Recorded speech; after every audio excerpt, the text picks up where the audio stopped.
Élu, ce message ne t'est pas parvenu par hasard. Dieu lui-même a personnellement guidé tes pas ici, a orchestré chaque détail pour que tes yeux voient ces mots en ce moment précis.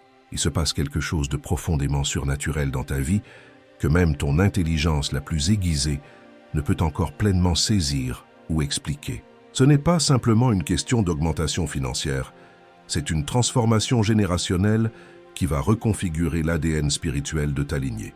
Tu as été choisi non pas seulement pour t'enrichir, mais pour incarner un héritage si puissant qu'il résonnera bien au-delà de ta propre existence. C'est plus grand que la richesse, plus grand que l'influence, plus grand que le confort.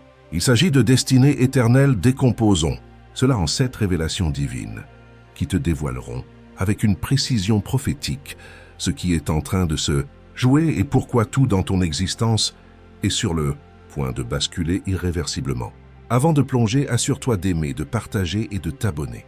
Parce que ce message n'est pas du simple contenu. C'est une confirmation divine scellée dans le ciel pour les élus qui ne cherchent pas seulement à s'enrichir, mais à s'élever pour créer une dynastie spirituelle. Si ton esprit capte cette fréquence sacrée, écris 999 dans les commentaires immédiatement.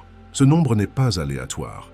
C'est un signal crypté au Très-Haut et à l'univers que tu es en état de réception totale, prêt à pulvériser les limites générationnelles, prêt à marcher dans la richesse divine, prêt à établir quelque chose qui deviendra ton monument éternel.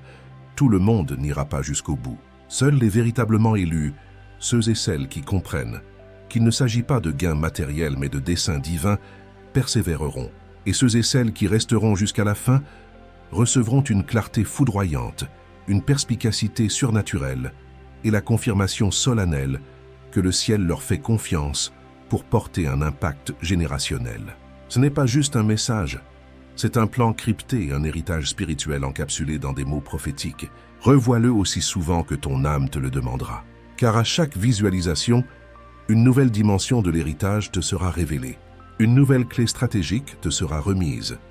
Une nouvelle porte dimensionnelle s'ouvrira. Plongeons maintenant dans les profondeurs. Chapitre 1. Le passage de la survie à l'héritage. Tu as passé la majeure partie de ta vie en mode survie, non pas par manque de foi, mais parce que Dieu forgeait en toi une colonne vertébrale spirituelle absolument inébranlable. Tu n'étais pas en retard, tu n'étais pas puni. Tu étais en entraînement intensif dans l'arène céleste. Pendant que d'autres construisaient leur confort éphémère, toi tu ciselais ton caractère dans le feu sacré. Pendant qu'ils couraient après les titres mondains, toi tu apprenais à décrypter les murmures de Dieu dans le silence. Pendant qu'ils avaient de l'aide humaine, toi tu avais le conseil du Saint-Esprit. Tu as souri en pleurant des larmes de sang, donné alors que tu étais toi-même dans le besoin, loué alors que la douleur te transperçait. Ce n'était pas juste de l'endurance, c'était un programme d'entraînement avancé pour leaders oints. Tu marchais dans le curriculum céleste, apprenant à porter le poids de la gloire, à tenir ferme dans la vérité et à faire confiance quand tout ton être rationnel criait à l'absurdité. Mais maintenant, la saison change tectoniquement. Tu n'es plus coincé dans la survie. Tu t'éveilles à ta dimension apostolique. Tu exiges des plans architecturaux divins. Tu penses avec une mentalité générationnelle. Tu es passé de la panique existentielle à la conscience de ta destinée éternelle. La richesse qui arrive n'est pas pour ton confort, elle est carburant pour ton appel. Pas pour frimer, mais pour bâtir des monuments à la gloire de Dieu. Pas pour t'évader, mais pour établir des institutions éternelles. Tu es positionné pour être un canal de provision libératrice, pour briser des chaînes multigénérationnelles, financer des visions prophétiques, renverser des malédictions ancestrales. Mais d'abord, ton identité devait être métamorphosée. Tu n'es pas juste un survivant, tu es un architecte céleste. Tu n'es pas juste celui ou celle qui s'en est sorti. Tu es celui ou celle qui trace une autoroute spirituelle pour les générations futures. L'héritage naît dans l'esprit, et l'ennemi a combattu ta pensée avec une férocité inouïe, car il savait que si tu sortais un jour du mode survie, tu deviendrais une force cosmique inarrêtable. Mais il a échoué. Tu es là, mentalement aligné, spirituellement concentré. Tu t'élèves, tu ne demandes plus « Est-ce que j'aurai assez ?» Tu demandes « Quelle civilisation puis-je bâtir avec ce que Dieu me confie ?» Et cette pensée est la signature des bâtisseurs d'héritage. C'est plus grand que toi. Il s'agit de tes enfants, de tes petits-enfants, de la vision divine qui reprend son souffle prophétique en toi. Tu t'élèves pour établir, pour planter des germes qui deviendront des forêts de bénédiction des graines arrosées par ton obéissance radicale, ta foi inconditionnelle, ton endurance surnaturelle et oui, ta douleur transformée en offrande. Car la douleur devient héritage quand elle est déposée en sacrifice saint sur l'autel divin. Ce n'est pas simplement entrer dans l'abondance, c'est devenir la source d'une guérison générationnelle, le premier de ta lignée à marcher pleinement dans la plénitude de l'héritage divin. Tu ne te soucies plus du statut social. Tu bâtis une substance éternelle. Tu ne cherches pas à briller. Tu cherches à laisser une empreinte indélébile. Et c'est pour cela que Dieu t'a choisi. Pas parce que tu es parfait, mais parce que tu es resté fidèle quand toute logique criait à l'abandon. Tu as fait confiance sans preuve tangible. Tu as loué sous une pression infernale. Maintenant, tu ne survis plus. Tu t'élèves en constructeur d'éternité. C'est ta nouvelle identité ontologique. C'est ta mission sacrée. C'est ta confirmation prophétique. Tu ne reçois pas juste de la richesse, tu baptises un héritage de gloire. Chapitre 2. Pourquoi tu as dû perdre d'abord? Élu. Laisse cette vérité pénétrer les couches les plus profondes de ton esprit. La perte n'était pas une punition, c'était une préparation stratégique. Chaque porte fermée, chaque trahison cuisante, chaque moment où Dieu semblait se cacher derrière un silence assourdissant, tout était calculé dans le plan divin. Tu devais expérimenter dans ta chair ce que signifie être ignoré, sous-estimé, rejeté, sous-équipé. Tu devais traverser la vallée du dénuement total pour que lorsque l'abondance cosmique déferlera, tu sois immunisé contre l'orgueil et enraciné dans une perspective céleste. Les bâtisseurs d'héritage ne peuvent se permettre la superficialité. Ils doivent être des abîmes de profondeur, des modèles de discipline et des piliers divinement enracinés. Et ce type de fondation ne s'acquiert pas dans le confort, mais dans le creuset de l'écrasement. Tu ne perdais pas. Tu étais sculpté par le ciseau céleste. Tu étais humblement vidé pour être divinement rempli. Tu apprenais à discerner l'essentiel de l'accessoire. Tu apprenais l'art sacré du lâcher-prise et de la saisie par la foi. Surtout, tu apprenais à recevoir sans jamais oublier la source de toute bénédiction. Dieu a permis la perte pour entraîner ton cœur à la gouvernance, avant de pouvoir confier à tes mains les trésors du royaume. Car la richesse sans la sagesse devient une arme de destruction massive, non une bénédiction. Il devait s'assurer que tu ne deviendrais pas une énième âme perdue, avec un compte en banque gonflé et un but vide de sens. Alors oui, tu as dû perdre. Tu as dû t'asseoir dans des pièces où tu te sentais infiniment petit. Tu as dû rompre avec des gens que tu chérissais. Tu as dû fixer un compte vide tout en proclamant « Dieu, je te fais confiance quand même ». Ce n'était pas de la faiblesse, c'était un combat d'ange.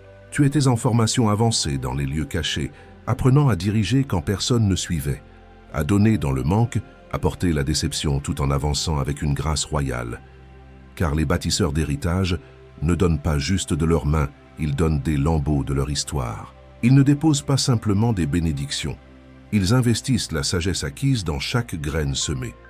C'est pourquoi, quand ta saison de victoire arrivera, tu ne dépenseras pas frénétiquement. Tu sèmeras stratégiquement. Tu investiras dans les destinées, dans les visions divines, dans les plans célestes. Tu planteras dans des terrains générationnels. Tu financeras des projets porteurs de missions divines. Tu ressusciteras les rêves des autres parce que la mémoire de ta propre douleur est gravée en toi. Tu n'amasseras pas ce qui vient. Tu le multiplieras avec une intention prophétique. Tu verras l'argent comme un outil de guerre spirituelle, pas un trophée mondain, parce que tu as été affiné par le manque, pas brisé par lui. La perte ne t'a pas disqualifié, elle t'a qualifié pour la gouvernance. Elle t'a donné un cœur qui ressent les blessures des autres, un esprit qui pense en siècles, une âme ancrée dans l'héritage éternel. Tu sais comment traiter ceux qui sont au fond du puits, parce que tu as nagé dans ces eaux profondes. Tu sais comment redonner du pouvoir aux brisés, parce que tu as été reconstruit pièce par pièce. Tu sais comment bâtir à partir des ruines, parce que c'est exactement là que Dieu t'a rencontré pour la première fois. Alors ne garde aucune amertume envers la perte. N'essaie pas de l'effacer de ton histoire. Cette perte t'a donné des yeux perçants, des mains généreuses et un esprit qui restera humble peu importe la hauteur de ton élévation. Elle a adouci ton cœur, aiguisé ton discernement, préparé ton terrain pour une moisson éternelle. Oui, élu, tu as dû perdre d'abord parce que ce que tu es sur le point de porter est d'une nature sacrée si rare, que Dieu devait s'assurer que ton âme pouvait en supporter le poids glorieux avant de te confier la richesse. Le monde te voyait échouer, mais le ciel te voyait passer tes diplômes célestes. Et maintenant, Celui ou celle qui a tout perdu est sur le point de bâtir quelque chose d'impérissable. La perte était la semence, l'héritage est la moisson. Chapitre 3. La responsabilité de la richesse divine, élue. La richesse qui se dirige vers toi n'a rien d'ordinaire. Et c'est précisément pourquoi Dieu en a retardé la libération. Ce niveau d'abondance n'est pas pour la popularité, le confort ou la compétition. Il est fuel pour un dessein divin. Et avec un dessein divin vient une responsabilité cosmique. Tu as prié pour le débordement, mais le ciel a ausculté les motivations de ton cœur. Avant que Dieu ne libère sa bénédiction, il a inspecté le vase qui devait la contenir. Il devait être certain que ton caractère pouvait porter le poids de tes propres prières. Car la richesse divine n'est pas donnée pour simplifier ta vie, mais pour amplifier ton impact dans l'éternité. Dieu a dû purifier tes intentions jusqu'à la moelle. Il a dû éradiquer tout ego résiduel. Il a dû dénuder tout besoin de prouver quoi que ce soit à qui que ce soit. Il a dû creuser profondément dans ton âme pour en extraire les dernières racines d'esprit de performance et de comparaison. Pour qu'au moment de l'augmentation, tu l'utilises non pour rivaliser, mais pour accomplir des missions royales. Cette richesse dans laquelle tu entres est lourde de conséquences. Elle vient avec une autorité redoutable, mais aussi une responsabilité écrasante. Tu prendras des décisions qui n'affecteront pas seulement ton compte en banque, mais le destin éternel de multitudes. Et c'est pourquoi Dieu l'a retardé jusqu'à ce jour. Car ce que tu es sur le point de porter ne peut être contaminé par l'égoïsme, motivé par l'insécurité ou alimenté par la peur. Tu n'es pas rendu riche pour te reposer, mais pour élever des nations. Tu es équipé pour élever des personnes, élever des standards, élever des familles, élever l'atmosphère spirituelle des lieux que tu fréquentes, élever la température de foi dans des communautés devenues glaciales, élever les brisés de la poussière et leur révéler leur valeur originelle. Tu seras appelé à financer des visions à l'agonie, à sauver des destins au bord du précipice. Tu seras l'instrument par lequel Dieu répondra aux prières through ton obéissance. C'est pourquoi le combat s'est intensifié avant la percée. Car l'ennemi ne craint pas ta richesse, il craint ta sagesse dans son administration. Il craint que tu ne bâtisses des œuvres durables. Il craint que tu ne crées des systèmes de liberté. Il craint que tu n'utilises tes ressources pour briser des chaînes au lieu d'en forger de nouvelles. C'est une richesse en mission, une abondance avec intention, une monnaie céleste non pour l'ego, mais pour l'élévation collective. Dieu t'appelle à penser en administrateur du royaume, à demander quel projet céleste puis-je financer aujourd'hui, quel fardeau puis-je soulager, à regarder au-delà de l'accumulation et viser l'activation de destin. Tu n'es pas choisi pour amasser, mais pour guérir les fractures du monde. Tu n'es pas appelé à frimer, mais à libérer les captifs. C'est pourquoi il a testé ton cœur dans le désert. C'est pourquoi il a observé comment tu gérais l'indigence. Car celui qui est fidèle dans les petites choses sera gouverneur de grandes choses. Tu ne t'es pas acheté cette position. Tu l'as conquise par tes larmes, ton service et tes sacrifices. Et maintenant ta récompense n'est pas juste matérielle, elle est chargée de mission. Dieu peut te faire confiance, pas parce que tu es parfait, mais parce que dans la tourmente tu es resté obéissant. Dans la solitude, tu es resté loyal. Dans l'incompréhension, tu as quand même dit oui. Cette richesse vient through toi, mais pas pour toi. Tu es devenu un distributeur céleste, un financier des visions du royaume, un porteur de liberté générationnelle. Alors prépare tes mains, non pour recevoir, mais pour redistribuer avec sagesse. Prépare ton cœur non pour jouir, mais pour responsabiliser les autres. Car ce qui arrive dépasse toute imagination. Mais la responsabilité qui l'accompagne est à la mesure de la bénédiction et tu es prêt. Tu as été préparé dans le feu. Tu as été testé dans la pression. Tu as été choisi non pour ta perfection, mais pour ta fiabilité éprouvée. Chapitre 4. Tu bâtis ce qu'ils n'ont pas pu finir. Élu, saisis cette révélation. Tu ne vis pas seulement ta vie. Tu es la pièce manquante d'un puzzle générationnel. Beaucoup de ceux qui t'ont précédé ont rêvé de réalisations que tu incarnes aujourd'hui, ont espéré des percées que tu vis, ont travaillé avec un amour qui t'imprègne. Mais ils n'avaient ni les outils spirituels, ni l'accès divin, ni le timing prophétique pour concrétiser ce que leur cœur pressentait.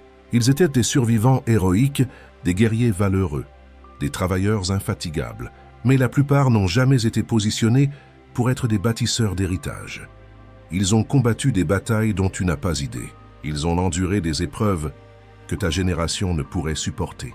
Ils ont pleuré des prières si profondes qu'elles n'avaient pas de mots.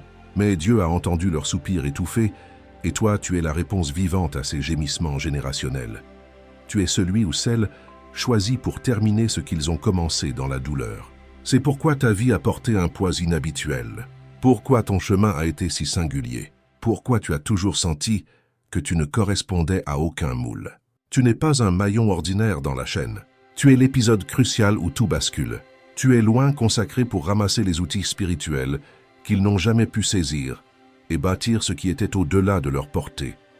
Tes ancêtres ont labouré un sol aride, planté des graines dans la sécheresse, enduré saison après saison de disette. Et maintenant tu portes la pluie de la bénédiction, tu portes le plan stratégique, tu portes la faveur royale, tu portes l'huile d'onction pour briser ce qui les a brisés. Leurs mains étaient calleuses, à force de travailler. Mais les tiennes sont ointes pour le leadership prophétique. Ils n'avaient pas accès aux portes que tu franchis. Ils n'avaient pas la révélation qui t'habite. Ils étaient enchaînés à la survie. Mais toi, tu as été appelé à la stratégie céleste. C'est pourquoi ta vie ressemble à un champ de bataille permanent. Parce que tu accomplis ce qui n'a jamais été fait dans ta lignée. Tu portes des missions qui transcendent les générations. Tu reconstruis des murs spirituels démolis par les traumatismes ancestraux, les addictions, la pauvreté, la dysfonction et les silences toxiques. Tu n'es pas faible, tu es une offensive divine en mouvement. Chaque attaque contre ton identité, ta santé, ton mental, tes finances, fut une tentative désespérée pour t'empêcher de bâtir ta destinée. Mais l'ennemi n'avait pas prévu ta ténacité. Tu as peut-être pleuré, peut-être trébuché, mais tu n'as pas été brisé. Et maintenant, le ciel place entre tes mains des outils que personne avant toi n'a tenus. Tu as le temps qu'ils n'ont pas eu, tu as la vision qu'ils n'ont pu explorer, tu as la foi dans laquelle ils n'ont pu marcher. Et surtout, tu as la faveur de réaliser ce dont ils ont seulement rêvé. Chaque fois que tu choisis la guérison, tu reconstruis ce qu'ils ont perdu. Chaque fois que tu choisis la paix, tu rachètes ce qu'ils n'ont pu protéger. Chaque fois que tu parles la vie sur ton futur, tu réécris la prophétie sur ta lignée. Tu n'es pas juste choisi. Tu es commissionné par le ciel.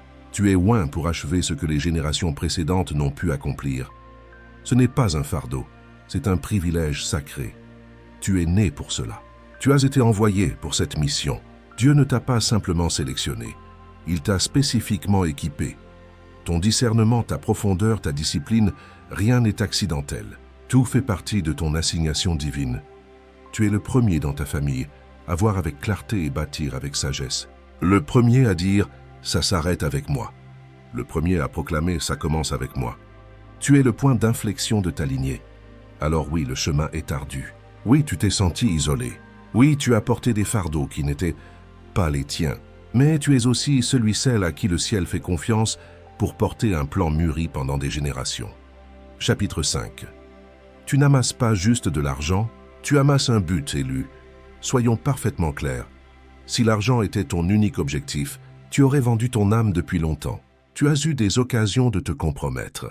On t'a proposé des portes vers le profit rapide, mais vers la mort lente de ton appel. Des opportunités en apparence bénies qui auraient enterré ta destinée. Pourtant, tu as résisté. Pas par manque de besoin, mais parce que ton esprit refusait de trahir ta mission. Chaque fois que ton âme a murmuré non à une offre prometteuse, c'était Dieu qui protégeait ton but. Chaque fois que tu as refusé ce qui avait du sens logique, mais sonnait faux dans ton intuition, c'était l'alignement divin à l'œuvre. Car tu n'as pas été créé pour accumuler de la richesse, mais pour canaliser un but éternel. C'est pourquoi tu t'es toujours senti déconnecté des poursuites mondaines. Tu ne peux idolâtrer ce que tu es appelé à gérer. Tu n'as jamais été conçu pour courir après les richesses, mais pour les attirer par l'obéissance. L'argent qui vient vers toi n'est pas le fruit de manipulation ou de stratagème. Il est la conséquence naturelle de ton alignement. Tu es resté fidèle au chemin divin, même quand il semblait interminable. Tu as fait confiance à sa voix plutôt qu'au trend. Tu as avancé au rythme de l'obéissance, pas de la panique. Et maintenant, un renversement divin se produit. Tu entres dans une saison où la richesse te poursuivra. Pas par chance, pas par tapage, mais parce que le ciel te considère prêt. Dieu sait désormais que l'argent ne te corrompra pas. Il accomplira sa mission en toi. Il coulera trou des mains pures et un cœur intègre. Il ne te contrôlera pas. Il alimentera ton appel. Tu n'amasses pas d'argent pour le statut. Tu accumules des ressources pour la vision, pour financer des idées divines, donner vie à des rêves, reconstruire des vies brisées, répondre aux prières que tu as toi-même pleurées. Ta richesse ne sera pas stockée dans des banques, mais semée dans l'impact, car tu as compris que la vraie prospérité n'est pas dans ce qu'on achète, mais dans ce qu'on enfante. Et ce que tu enfantes est générationnel, éternel, plus grand que toi. Tu ne collectionnes pas des revenus, tu crées des héritages, tu établis des écoles, des ministères, des espaces saints, des centres de guérison, des lieux de restauration. Tu seras la raison pour laquelle quelqu'un retrouvera l'espérance. Tu n'as pas compromis pour des pièces, et Dieu est sur le point de te compenser avec une abondance ciblée par le but.